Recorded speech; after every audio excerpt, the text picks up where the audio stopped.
今天建个海景联排大监狱。首先使用1/2原木和整根原木做框架，然后封顶，最后为了晚上的视觉效果，在顶上放上太阳能板和电池，接上灯泡，先把凯文弄进去。由于凯文死活不肯进去，我只能用些暴力手段了。然后再找些野人放进去。我家大门常打开啊，开放怀抱等你啊。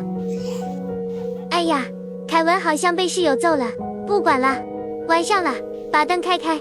你别说，还挺好看的呢。唯一的缺陷就是，凯文一直都没有学会怎么和舍友好好相处。